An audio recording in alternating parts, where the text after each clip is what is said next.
யோசேப்பு நீதிமானாய் இருந்தபடியினால் அவளை அவன் அவமானப்படுத்தாமல் மனதில்லாதிருந்தான். புதிய ஏற்பாட்டில் நீதிமான் என்கிற முதல் வார்த்தை மன்னிக்கக்கூடியவனுக்கு வருகிறது, மன்னிப்பு பெற்றவனுக்கு வரல.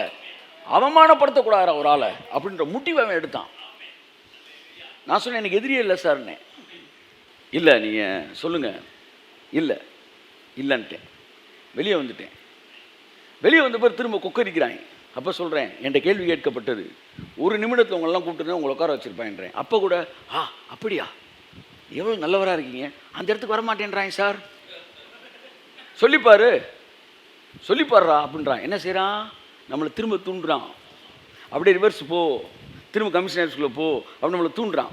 கர்த்தர் சொன்னார், அமைதியாயிட்டேன்.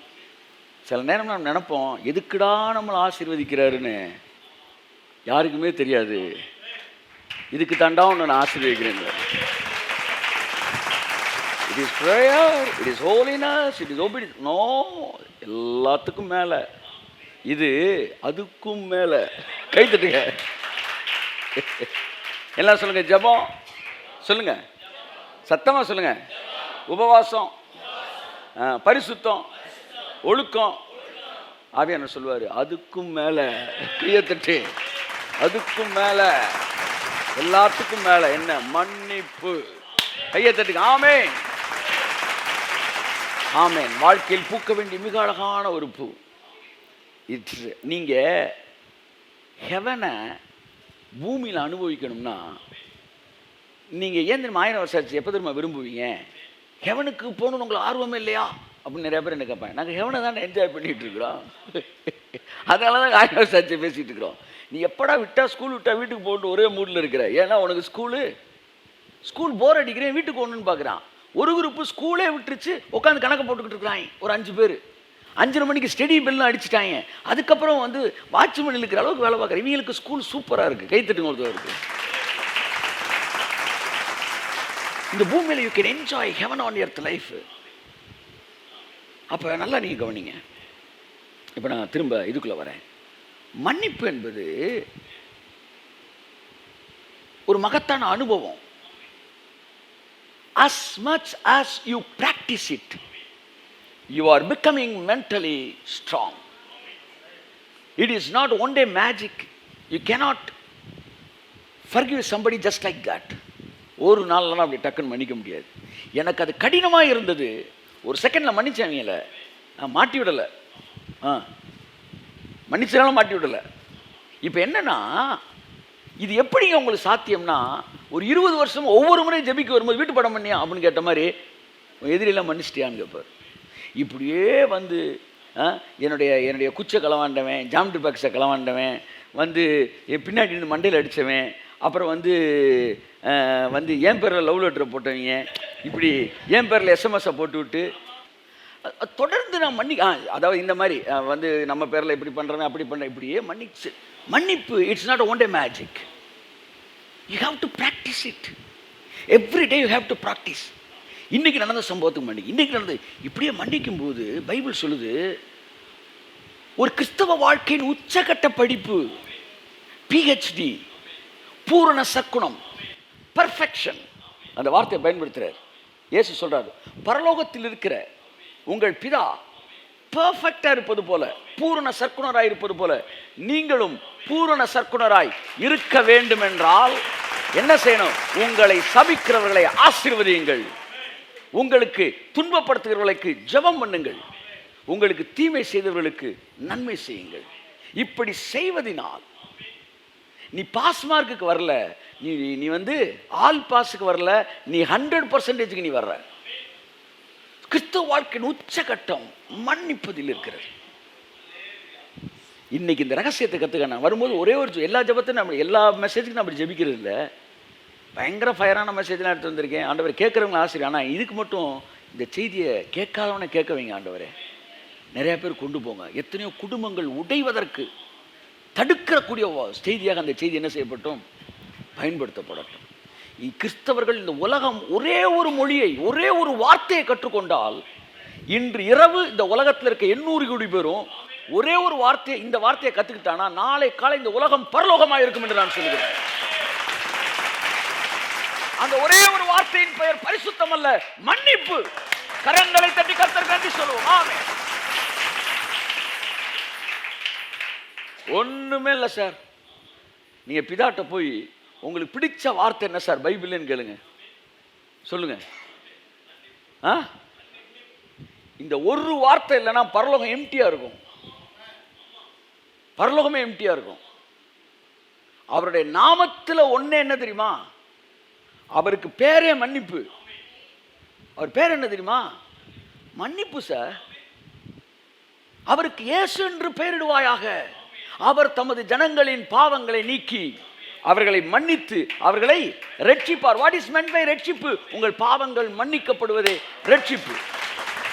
சோ அந்த மன்னிப்பு என்கிற இயேசு என்றால் மன்னிப்புன்னு அர்த்தம். அந்த ஒரு வார்த்தைக்குள்ள நான் ஒட்டுமொத்த உலகமே பரலோகத்தில் வந்து நிற்குது.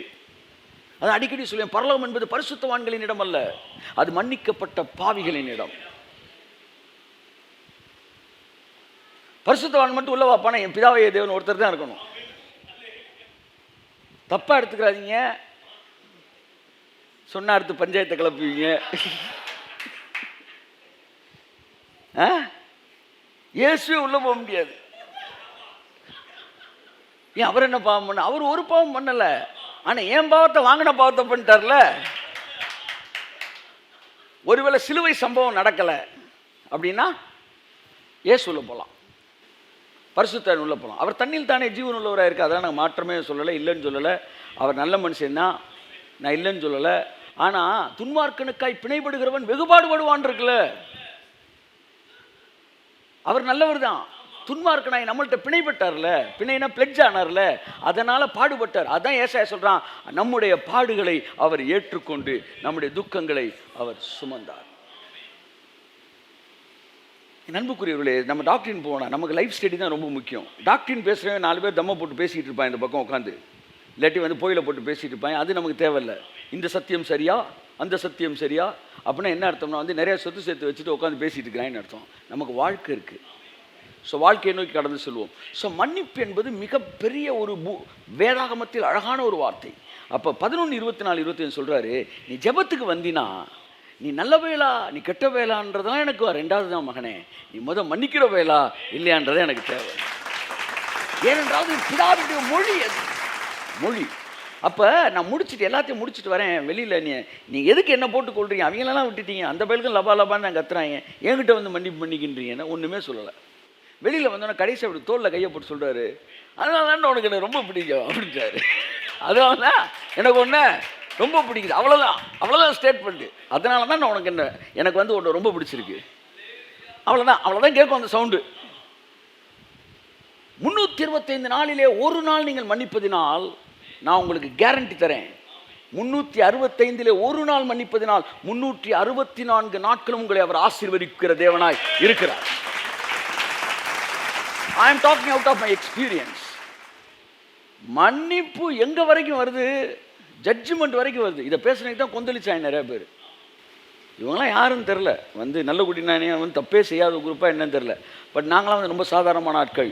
எங்களுக்கு தெரிஞ்ச இயேசுநாதர் வந்து வேதம் சொல்லு ஒரே இயேசுநாதர் அவர் தான். என்ன சொல்ல வர்றேன், நண்புவான தேவனுடைய பிள்ளைகளே, மன்னிப்பை பயிற்சி செய்யுங்கள். You are spiritually strong, but God wants you to be mentally strong, emotionally strong. ஒரு சிலர்லாம் மன்னிக்கிறதுக்கு திணறுவாங்க பாருங்க. ஒரு தப்புக்கு மன்னிப்பதற்கு 6 மாதம் ஆகும். சிலருக்கு தவறுகளை மன்னிப்பது, கணவன் மனைவி சண்டையில் பார்த்துருக்கிறேன். இன்னைக்கு திங்கக்கிழமை பாருங்க பஞ்சாயத்தை கூட்டிட்டுனா அடுத்த சனிக்கிழமை தான் சார் மன்னிப்பான். மன்னிச்சு 2 பேரும் சந்தோஷமாயி வா நேராக போய் ஜில் ஜிகர்தண்டா சாப்பிடுவோம் அப்படின்னு சொல்லிட்டு சனிக்கிழமை நைட்டு ஜிகர்தண்டா சாப்பிட்டுட்டு வர்ற வழியில் ஒரு பஞ்சாயத்து நடக்கும் பாருங்க. அடுத்து 7 நாள் காணாம போச்சு. இப்படி 7 அழிச்சு என் வாழ்க்கையில் நிறைய போயிடும். ஆனால் நல்லா வளர்ந்தவன் 7:50க்கு மிஸ்டேக் நடக்குது பஞ்சாயத்து, 55க்கு மன்னிச்சு 8 மணிக்கு திரும்ப ஜிகர்தண்டா சாப்பிட்றான். They are the people who know how to live. How to live. One of the most blessing word என்னன்னா மன்னிப்பு. உங்களுக்கு மன்னிக்க தெரிஞ்சிருச்சுன்னா நீங்கள் வந்து இப்போ எப்படிலாம் மன்னிக்கிறதுக்கு வந்து என்னென்ன டெக்னிக்லாம் இருக்குன்னு உங்களுக்கு சொல்லித்தரேன்.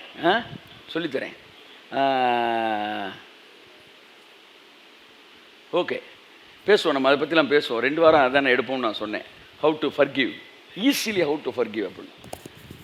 அப்போ நல்லா கவனிங்க, இந்த மன்னிப்பு ஜெபத்திற்கு வரும்போது தேவன் நம்மிடத்தில் எதிர்பார்க்கிற ஒரே ஒரு விஷயம், மன்னிக்குப்பா அப்படின்றது. அப்போ ஒரு நாளைக்கு எத்தனை தடவை ஜெபிக்கிறோம்? வாழ்க்கையில் நிறைய தேவை இருக்குது. ஒவ்வொரு தேவைக்கு நம்ம ஜெபிக்க வரோம். ஜெபிக்க வரும்போதெல்லாம் ஒவ்வொரு ஆளை மன்னிச்சு மன்னிச்சு மன்னிச்சு பழகுங்களேன். நான் அடிக்கடி சொல்லுவேன், இன்று நான் திரும்பி பார்த்தால் என்னை எதிரியாய் கொண்டவன் 100 பேர் இருப்பான், ஆனால் நான் எதிரியாய் கொண்டவன் ஒருத்தன் இன்னைக்கு கிடையாது. கைத்தட்டுங்க ஒரு ஆமென். இந்த வார்த்தையை தினந்தோறும் காலையில் உங்களால் சொல்ல முடியுமா? இன்றைக்கு நான் திரும்பி பார்க்குறேன், எனக்கு எதிரின்னு யாருமே கிடையாது. எனக்கென்று எதிரி இல்லை, ஒரு எதிரி இல்லை எனக்கு. ஏன்னா எல்லாரையும் நான் என்ன செஞ்சிட்டேன்? யுத்த மனிதர்கள் செத்து தீரும்போது தான் நீ கானானுக்குள் பிரவேசிப்பாயினார் கர்த்தர். கானானுக்குள் எப்போ தெரியுமா நீ வருவ? யுத்த மனிதர்கள் எல்லாம் செத்துருணுன்னார். யுத்த மனிதர்கள் 25 வயசுக்கு மேலப்பட்டவன் இருக்கான், 20 வயசுக்கு மேலப்பட்டவன் எருசலேம்லேருந்து எகிப்திலேருந்து புறப்பட்டாங்க. ஒரு 6.5 லட்சம் பேர். 6 ஆல்வேஸ் மேக்கிங் 7. இவங்க எல்லாருமே சாகணுண்டான்னார். ஒரு 4 பேர் மட்டும் உயிர் போகாமையே துடிச்சிக்கிட்டு இருந்துச்சு. அதனால் இவங்க ஒரு 45 லட்சம் பேர் கானானுக்கு போகாமல் இருந்தாங்க. அந்த 4 பேர் இன்னைக்கு கானானுக்குள்ளே போப்பா அப்படின்னாரு.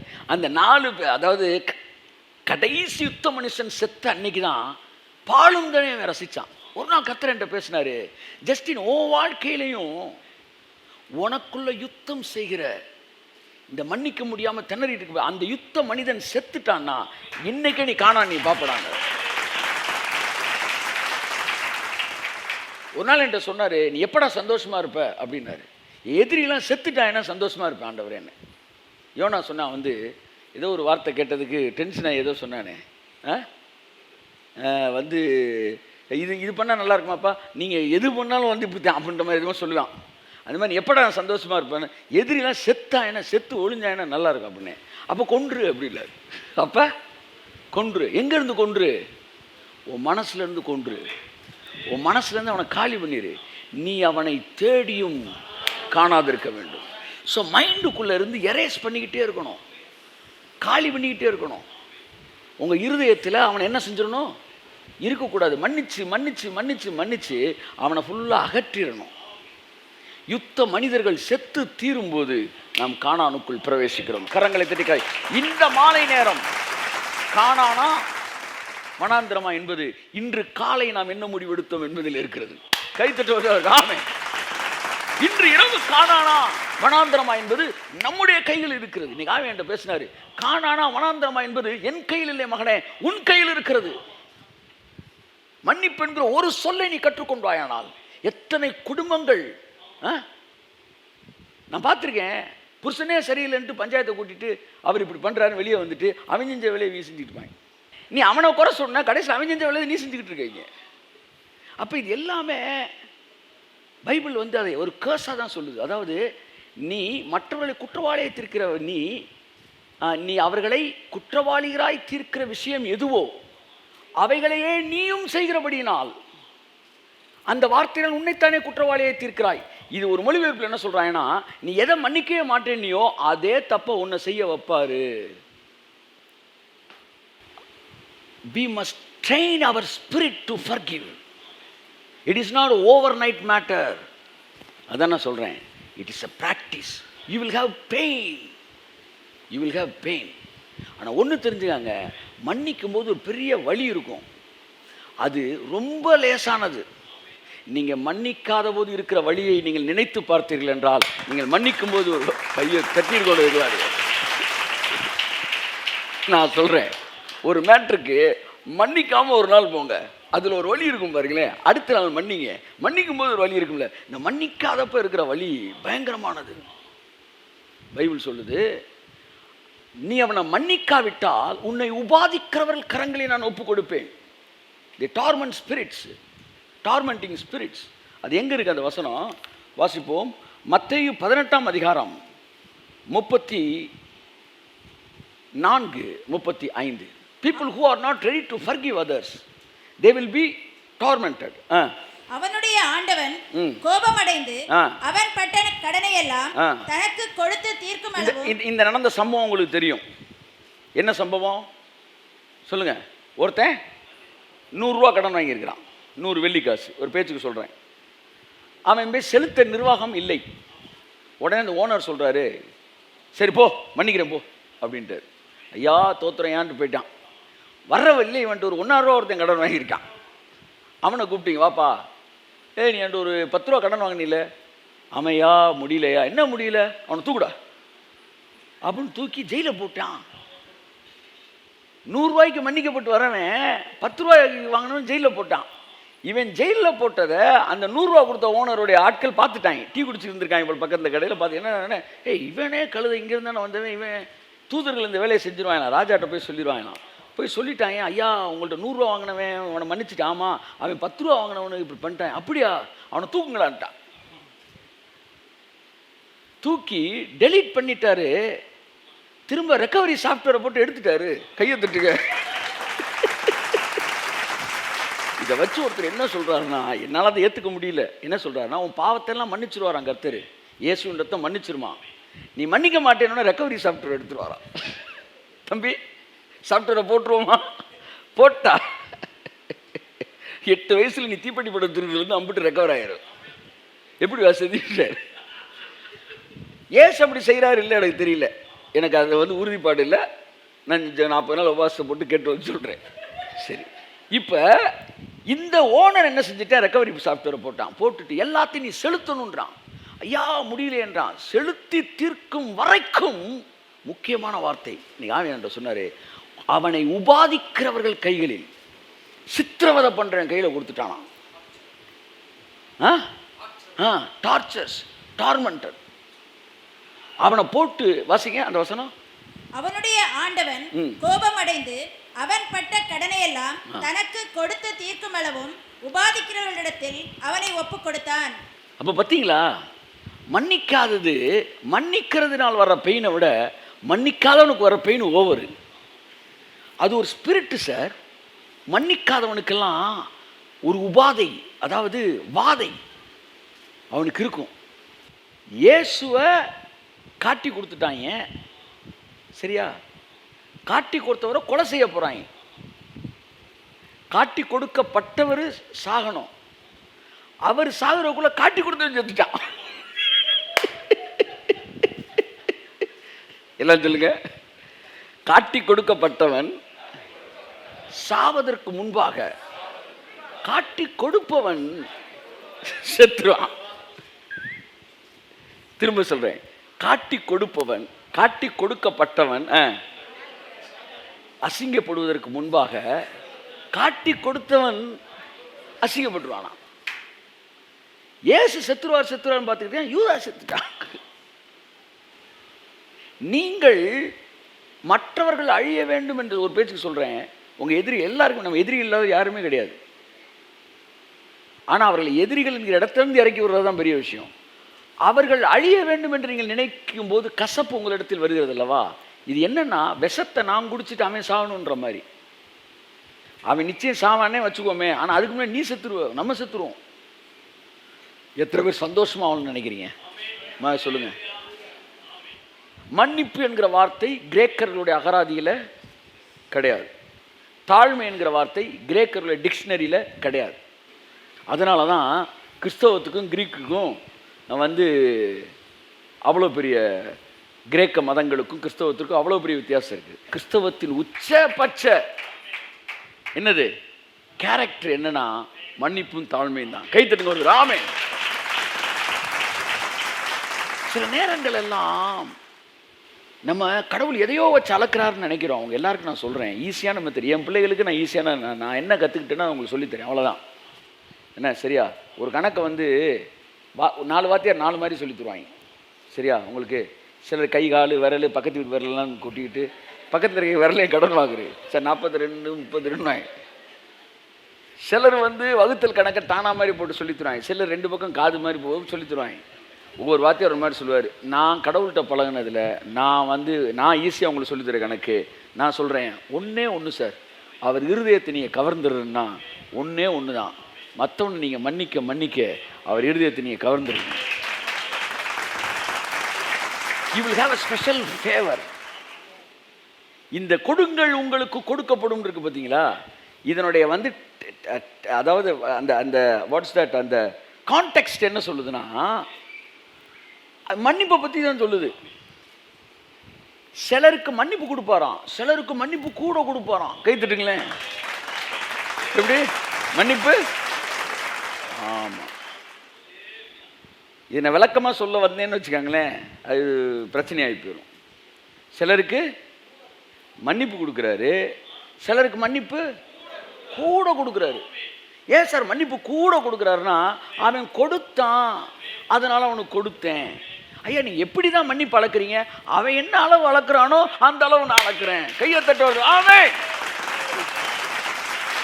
நீங்கள் எந்த அளவினால் அளக்கிறீர்களோ அந்த அளவினால் உங்களுக்கு அளக்கப்படும். Forgiveness எப்படி வருது பாருங்க சார். சவுலு என்ன பண்ணிட்டான்? பலி செலுத்திட்டான். தாவீது விபச்சாரம் செஞ்சுட்டான். ஒருத்தன் பலி செலுத்திட்டான், அவனுக்கு ராஜ்யபாரத்தை விட்டு என்ன செஞ்சிட்டாரு? தூக்கிட்டாரு. இன்னொருத்தன் விபச்சாரம் அட் மர்டரு, ஆயுதங்களை பதுக்கி வைத்தல், அடுத்து திட்டமிடுதல், சதி திட்டம் தீட்டுதல். கேஸு வந்து 2வது வந்து செக்ஷனு சதி திட்டம் தீட்டுதல். 3வது திட்டமிட்டு கொலை செய்தல்.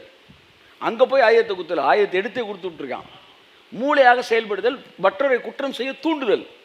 இது போக ஒரு அடல்ட்ரி கேஸ். 5 கேஸ் எனக்கு தெரிஞ்சு, லா தெரிஞ்சு. ஆனால் நம்ம ஏதோ தெரிஞ்ச லெவலில் ஒரு 5 செக்ஷனில் தாவீதுக்கு போடுறோம். இந்த 5 செக்ஷன் போட்ட அவனை கர்த்தர் வந்து கேஷுவலாக மன்னிச்சு விட்டார். ஆனால் இந்த சவுலை ஐயா வர்றதுக்கு லேட் ஆயிடுச்சு. செய்தி கொடுக்க டக்குனு வேந்திரி செய்தி கொடுத்துட்டு அவ்வளோதான் காலி பண்ணிட்டாரு.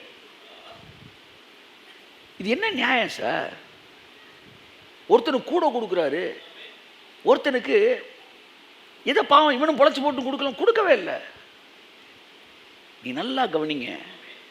பைபிளில் யோசேப்பு இருக்கிறான், தானியல் இருக்கிறான், மோசே இருக்கிறான், சாமுவேல் இருக்கிறான், பெரிய பெரிய பெரிய ஆளெல்லாம் இருக்கிறாங்க. அவர்களின் குமாரன் என்று இயேசு கிறிஸ்து அழைக்கப்படலை, அவர் தாவீதின் குமாரன் என்று அழைக்கப்பட்டார். யோசேப்பின் குமாரன் அவர் அழைக்கப்பட்டிருக்கலாம். such a genuine man. அப்ப அவர் ஏதோ ஒன்று தேடி இருக்கார் சார். ஆபிரகாம் வந்து அப்படியே தேடிக்கிட்டே இருந்திருக்கார் சார். யோசேப்ட தேடி இருக்காரு, அது அங்கே இல்லை. மோசேட்ட தேடி இருக்காரு, இல்லை. சாமுவேல்கிட்ட தேடினா அவனும் கிட்டே இல்லை. எல்லாத்தையும் தேடின ஒன்று தாவீதுகிட்ட இருந்திருக்கு. கை தட்டுங்க. அது என்ன அப்படின்னா, தன் வாழ்நாளிலே ஒரு எதிரியை கூட பழி வாங்காதவன். கை தட்டுங்க உதவர்கள். ஒரு எதிரியை பழி வாங்காதவன், ஒரு எதிரியை தன்னை வந்து செத்த நாயின்றான். சீமைன்றது நேற்று மேய்ச்ச பெஞ்ச பழையில இன்னைக்கு வந்து முளைச்ச காளான். சிப்பி காளானா பட்டன் காளானான்னு கேட்காதீங்க.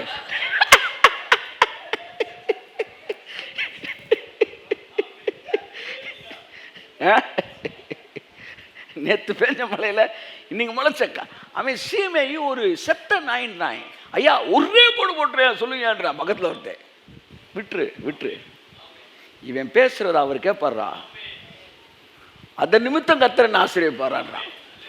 அடுத்து இன்னொருத்தன், அவன் பேர் என்னங்க, அந்த அபிகாயில் ஹஸ்பண்ட் ஒருத்தன். அவன் ஒரு முரட்டு மனுஷன், அவர் அடங்கா பிடாரி.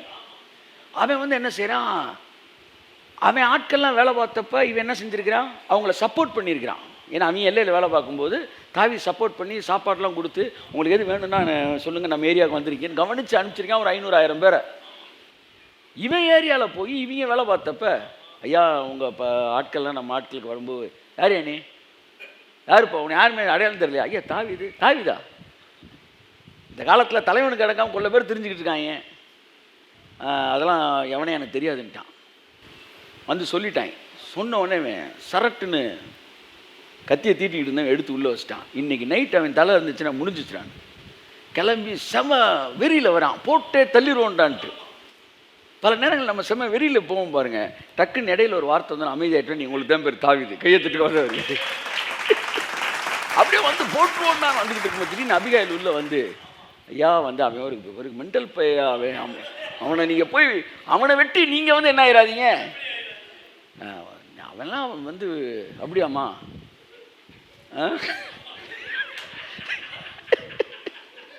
எனக்கு தெரிஞ்சு அவனே மன்னிப்பு கேட்டால் கூட மன்னிச்சிருப்பான்னு தெரில, ஆனால் அபிகாயில் கேட்டோட மன்னிச்சிட்டான். என்ன சரிம்மா சரி போ, நான் இன்னைக்கு நல்ல வேலை கர்த்தர் என்ன தடுத்துட்டான்றான். சீமையை மன்னிச்சான், அவன் யோவாபு அவனை மன்னிச்சான், தன் சொந்த பிள்ளை அப்சலோம் 11 வருஷம் தெருவில் 7 வருஷம் நாயாலைய விட்டான், அவனை மன்னிச்சான்.